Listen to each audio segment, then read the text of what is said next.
Hi, I'm Joe. And I'm James. And this is the Decahedron RPG Podcast. Hi, James. Hi, Joe. It's been like a month since we have sat down and recorded together. We were supposed to record last week, but you said you were hungover or something? I don't drink. I just overslept. I didn't know you didn't drink. I thought I was like the only person in the universe that doesn't drink.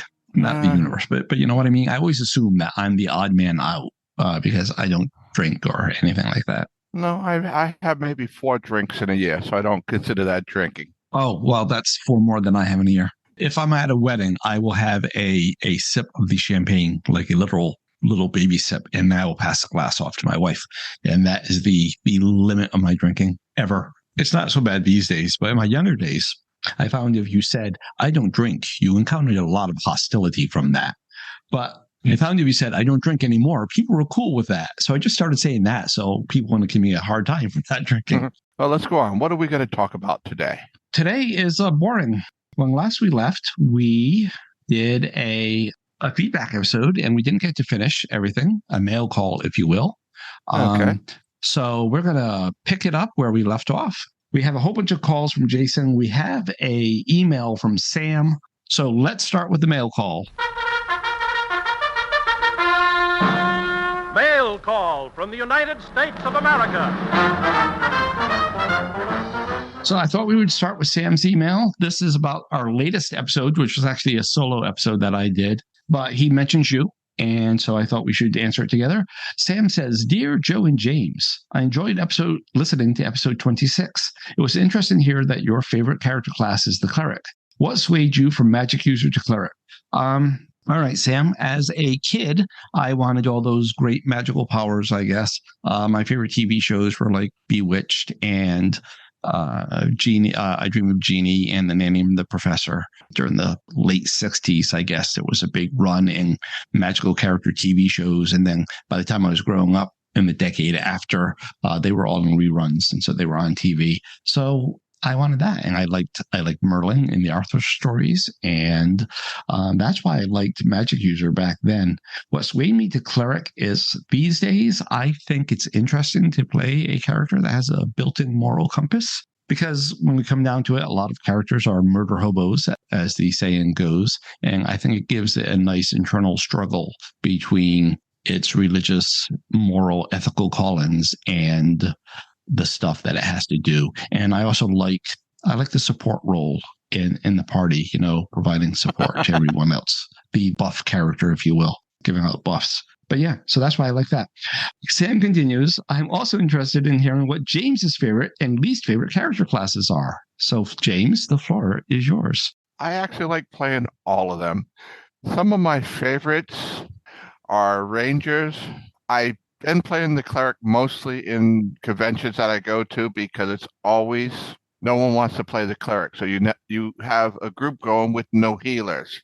That is never a good idea. My first choice is usually a ranger. I've always liked the idea of 2 weapons in hand over the shield, and that's just a personal preference. I love one of the ones that you hate, which is monk, but I've never really got very high with playing a monk. The barbarian, they're always fun to play, but I'm going to agree with Joseph on both of these, that the monk and the barbarian was added in due to the movies. Kung Fu with David Carradine, just to make sure Joe knows the right name. And the barbarian, Arnold, come on. He's the only real barbarian. Arnold Schwarzenegger. So I looked that up after record. Actually, I didn't even look it up. It came to me. The barbarian was added in Unearthed Arcana as one of the new character classes, along with the Cavalier and all that, the Acrobat and all that stuff. And that book definitely came out after the Schwarzenegger movie. That it was influenced by that, no doubt at all. All right. Your favorite class, you said pretty much anything. All right. Well, no, my favorite class is Ranger, but I love playing anything. Right. And your least favorite was Barbarian and Monk, you said? No. I said that was Sam's least favorite. I said I love playing them. My least favorite? I'm going to take a guess right now. Go on. I'm going to say Bard. First edition, yes. The more current one, I don't mind them, but actually, it's a race I don't like playing gnome. I just don't like feeling small. Well, in that case, Halfling is even smaller than Gnome, isn't it? Yes, it is. Halflings fit in In Tunnels and Trolls, you can play a fairy. which is very small. Which, yeah, but it boggles my mind how that works. If someone were to run a Tunnels and Trolls game, I would want to play a fairy just to give it a try. We are getting a little weird. Let's listen to Jason responding to our mail call number 2, which was episode number 13. That tells you how long this has been waiting. Hey, guys. Thank you for answering my questions on your mailbag episode. Really appreciate it. Yeah, the Judges Guild stuff is really cool. And I like that idea as well, that, you know, effectively catching your breath after combat and regaining a little bit of that. I think that makes a lot of sense.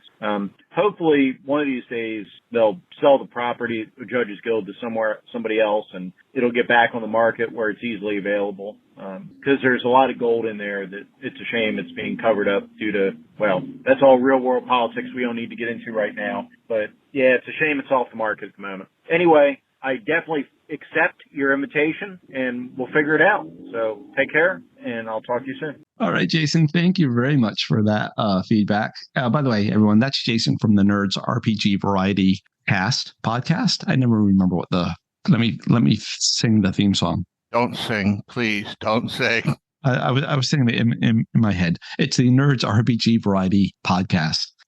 Anyway, it's a great show. If you're not listening, by all means, I recommend that you listen to his show. He talks a lot about media, like movies and such, in gaming, and that's the take that I haven't heard anyone else do as sort of the basis for the show, and I like it. As for the Judges Guild stuff, yeah, we won't go into the real world politics there. I do agree that it would be nice to see a reprint. I do have somewhere by Goodman Games a reprint of Judges Guild issues, well, all the issues, I think, which I thought would be a great, awesome thing to have. But I wasn't paying attention when I bought it. And I don't know if they made it in 2 versions or I bought the wrong one, or this is the only one they made. But it's like a coffee table size book. So instead of being 8.5, 11, it's, I don't know, maybe 2.5 feet by 1.5 feet or something like that. And it's so unwieldy that you can't just sit there and like hold it in your lap and read it.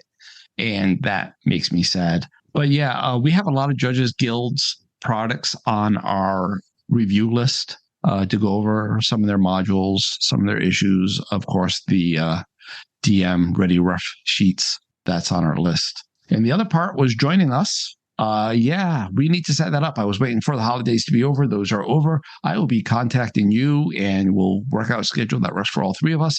James, did you have anything to say to Jason on that email, on that voicemail? No, I'm going to agree. There are a lot of products that get locked up due to the real world stuff that I wish that were releasable. All right, let's listen to mail call number 3. Well, Jason's feedback to mail call number 3. Jason, go ahead. You have the floor. Hey guys, Jason here, just listening to your latest call-in episode with calls from me again.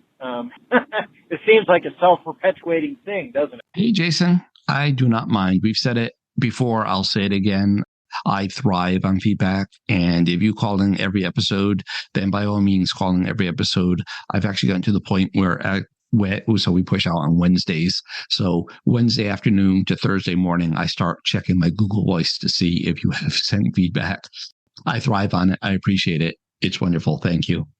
But very cool that you have that copy of Tunnels and Trolls 4th edition, Liz Danforth's copy of that, or, her working copy of that. That is very neat. So I started with...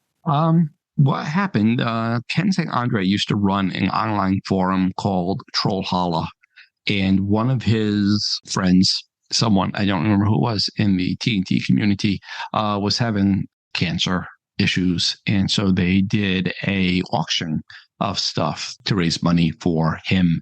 And I happened to think it was a good cause, and one of the things being auctioned off was Liz's copy of 4th edition. So yeah, I bid, and I bid high, not only to win but to support the cause. And yeah, I got it. And she was like, what do you want me to say on the autograph? I said, I don't know. I've never had anything autographed before. She says, I've never autographed anything before. So there you go. Anyway, let's get back to it. With 5th edition, so that's still my preferred edition of Tunnels and Trolls. I don't like the things that have been added after that. I'm not a big fan of Spike Dice, and I'm not a big fan of the big expansion you see in the later editions. 5th edition is still my go-to edition for that game. For those who don't know, Tunnels and Trolls has a 1st, 2nd, 3rd, 4th, 5th, a 5.5, a 7, and a Deluxe. Those are the editions. Oh, and I think there's a 7.5, actually, come to think of it.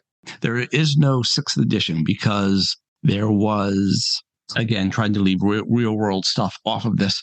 There was, let's say, a very enthusiastic fan who brought it upon himself to write a 6th edition without licensing the product or without the permission of Flying Buffalo or Ken or anything.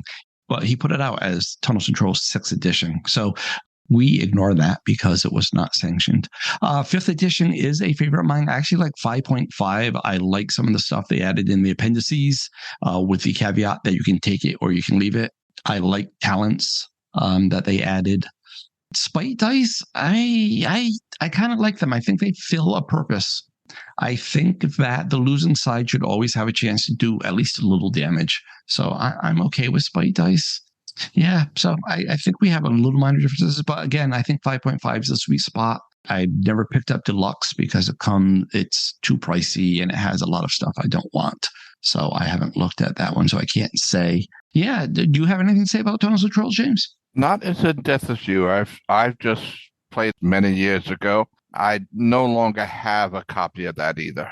It was with another group that knew much more of it, but it didn't play it for very long. You also played it under me. We played the 7.5 for the beginning of the Barony campaign, I think. Oh, the other thing I was going to say about Tunnels and Trolls. Hey, Jason, speaking about cool Tunnels and Trolls stuff, Gaming Santa brought me, when I was listing off all the editions there, those were the American editions. There was a Japanese edition, which I've never seen. It was actually the first RPG to hit Japan.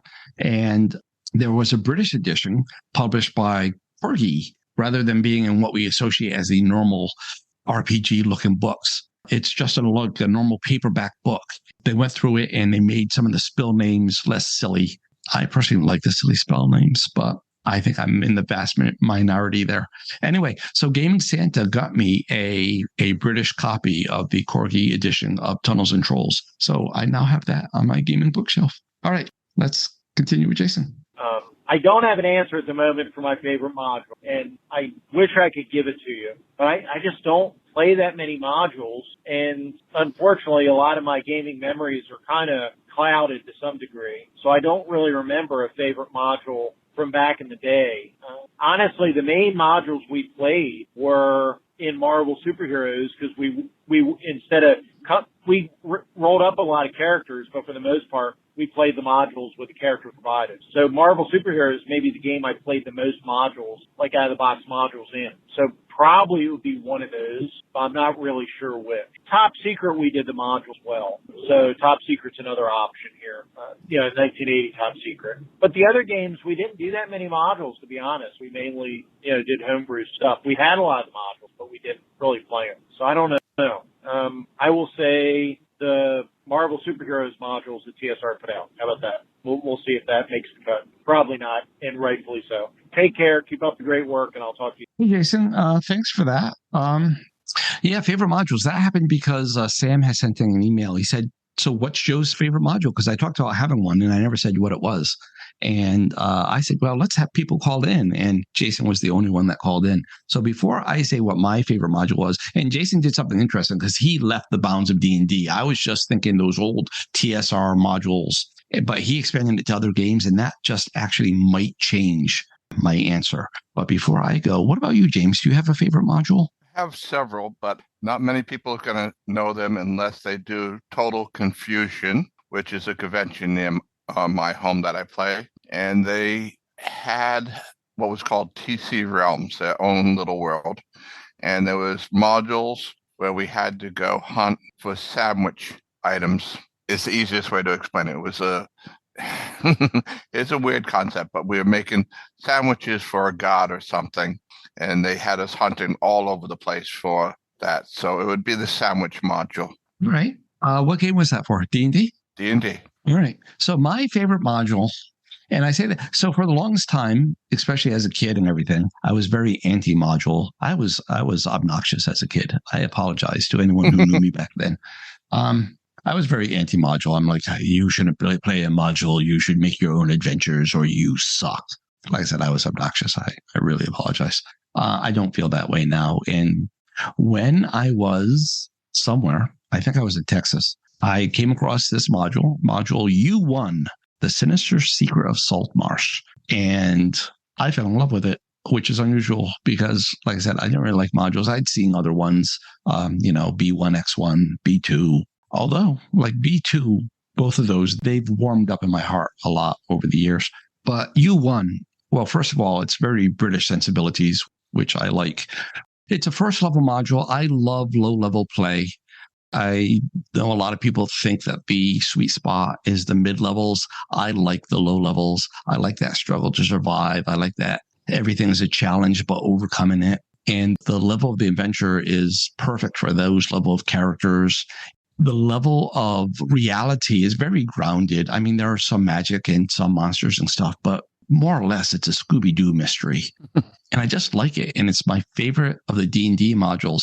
But because Jason went beyond the realms of D&D, I'm going to have to say that my favorite was actually a supplement for Classic Traveler, and it was called 101 Patrons. This is Future Joe. Past Joe seems to be confusing the titles of Traveler Supplement 1, 1001 characters, with Traveler Supplement 6, 76 patrons. Everywhere where Past Joe is saying 101 patrons, he means 76 patrons. He will be flogged. Thank you. Oh, I love that one. This book was just 101 people that would hire the party to do something. And for each one of these 101, it gives just like a little paragraph. It says, this dude wants to hire you to recover his missing wife.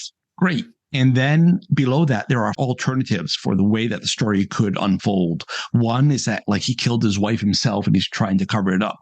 Two is that it was taken by a rival noble house and they want him to make concessions. Number 3 would be the same as number 2, but she's secretly working for them, that type of stuff. And it's just this little outline, enough to give you an idea of how to make a really great adventure. And I've actually used some of those in D&D. I've stripped out the technology bits and based adventures around them in a D&D type fantasy universe. So we're going to call that a module, which I think we could.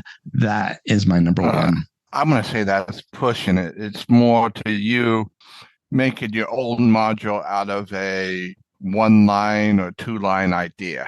All right. Well, then we still have U1, The Sinister Secret of Salt Marsh. So let's listen to Jason's next voicemail, which was from episode 19, which is where we talked about the different things to call a GM or a DM or a referee. Take it away, Jason.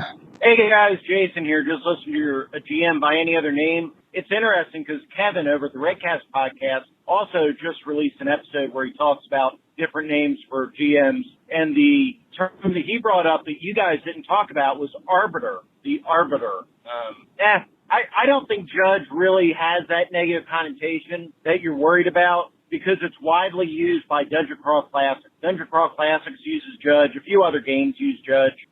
So I don't think Judge really has a negative connotation. I can see why it seems that way, but I really don't see that. And I haven't heard any kickback in any of the communities I'm in about the word Judge. For me, I still use DM generally because that's what I grew up with. What did Marvel Superheroes use? That might use Judge, actually. Marvel Superheroes is my second game, TSR's Marvel Superheroes. But, yeah, I don't have a strong feeling either way because I play with my friends and typically will call the person running the game by their name. So we don't use these terms actually in play, or actually at the table, I should say. So it doesn't really matter. I do kind of appreciate having custom names for the games to help make it feel right. So I can appreciate that. But generally, referee, judge, dungeon master, game master, they're all fine with me. I'm not a big fan of storyteller or things like that either. But if it's really specific like computer for paranoia, I can definitely get into that. Anyhow, great show. Look forward to your future ones. Take care. Well, I don't really think there's much more to say on that. I'm going to agree with most of what he says. I don't ever remember calling a DM, I usually use their name. So I think he's quite right on that point. Oh yeah, he's definitely right on that. And the only reason I really care is, as we know, I am a frustrated game designer, and so I need something to call it when I'm writing my like Lucky Seven. I'm writing down Lucky Seven. What do I call them in Lucky Seven? That's why I care. Yeah, I think Game Master is the best way to go, or Judge. Those would be my first two choices. Yeah, I really like Judge, and he's kind of convincing me that I can use it. You mean we can convince you of something? Of course. Yeah. So he's swaying me. What about you listened to the Red Caps podcast? Did you hear the episode that he was talking about? No. I'm way behind. I'm only on episode 23, and I know he has a lot more than that. Not sure what he's up to. You don't do it like I do it. So the way I do a new podcast when I start listening is I subscribe to it using my podcast catcher. I use Podcast Addict. No, I don't. I used to. I use AntennaPod because it's open source, and I like open source projects. And so I listen to it. And so every new episode I will listen to as it comes out. And then as I have time, I start at episode 1 and I go and listen to them going forward until I am all caught up. And then I look for a new podcast to fill in the spot. Except I'm all full now. I couldn't add one. All right. I am interested to know what game calls are Arbiter, though. So I'm interested in, I might go and find that episode that Daniel did and give it a listen. All right. How much time do we have? We will do one more, and then we will wrap it up for today. And again, Jason is talking about when you interviewed me. Hey guys, Jason here. Just listened to episode 20, Joe Who Part 1. Excellent show. Really interesting. I can't wait for part 2. The only I'm going to break in right here. I'm going to say, ironically, Jason, who couldn't wait for part 2, has left us feedback for every single episode we've ever done, except for part 2. I just found that funny. I was expecting a laugh.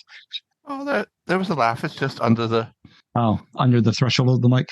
All right, it's funny. Go on. It is funny, and he's under no obligation to reply to every episode. I appreciate everything he's done. I just thought it was hilarious that one didn't go on. All right, let's give a listen. I have to pick is that online die rollers are not necessarily the only way to go if you're playing online. There's nothing wrong with everybody rolling dice at home and just saying what the result is, in my opinion. Because if you're worried about a player cheating with die roll, then you shouldn't be playing with them anyway. And a lot of people spend a lot of money on dice. They really enjoy rolling dice. So why take that from them just because they're playing online? I don't know. Just my thought. But amazing interview. All right, James, online dice. I'm playing with real dice online. What's your thoughts? I'm going to give you two answers here. I use the online one because it's usually easier because I'm sitting at my desk and I'm not the neatest person at all. So it is always difficult to find a space to roll my dice. But if I have a space, I would prefer to roll. So, Jason, I agree with you for the most part. If I was playing with a group of experienced players, I wouldn't mind if they wanted to roll their own dice. I mean, even if you cheat, so-called, it's not like you're going to win, right? It's not you're making everybody else lose. You're just making the story a little less interesting for your character.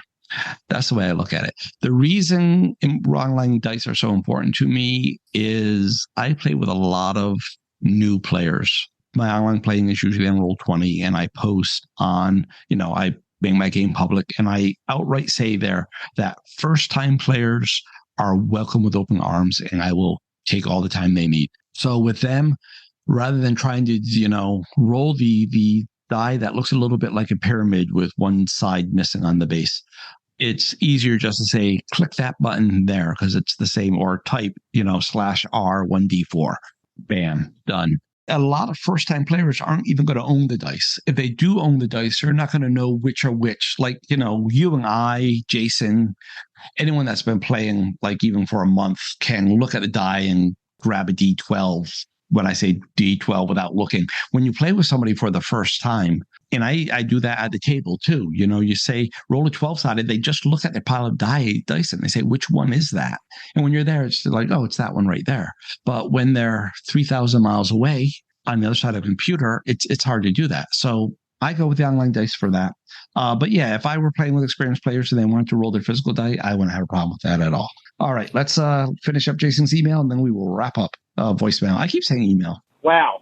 Great life, great stories, and yeah, great adventure vacationing. That's amazing. Anyway, I'll talk to y'all later. Take care.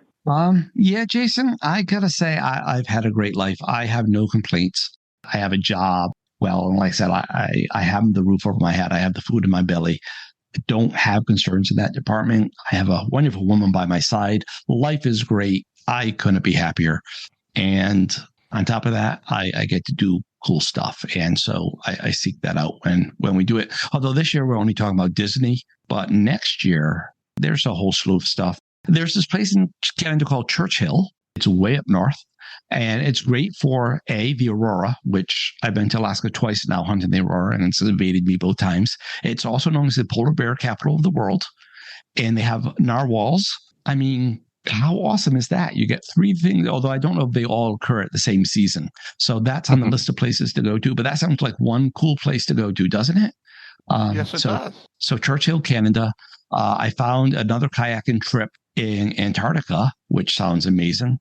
We've been talking about African safaris. Of course, hiking Machu Picchu is on the list. So yeah, there are these things that we have planned to do. And seeing that we're there and seeing that we're at the end of this episode, James, I said that each episode we're going to wrap up with a little get to know you question.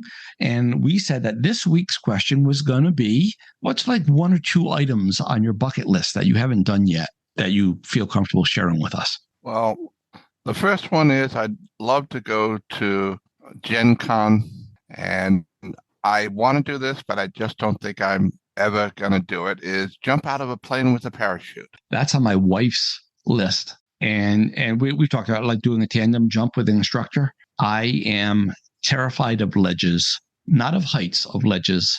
Seeing that the plane thingy there is a ledge, I'm not sure I can do it, but I might just give it a try for her. That's why I did. This is where past Joe spent 2 days trying to remember the word ziplining. Anyway, that's why I tried that for the first time, because it's something she really wanted to do. And I said, I will just suck it up. And I was able to do that because there I could not look at the ledge. I could just look up and sit down in the harness and lift up my feet, and then it would go. And once I'm going, I'm okay, because there's like you're dangling by the suspender over the forests of Alaska or the jungle in Hawaii, depending which one we're talking about. It doesn't bother me at all, but it's getting off that platform, because the platform is a ledge. I can't handle ledges. That's me. So on my bucket list, the ones I want to share are all travel related, and I'm going to group them together because they're all kind of the same thing.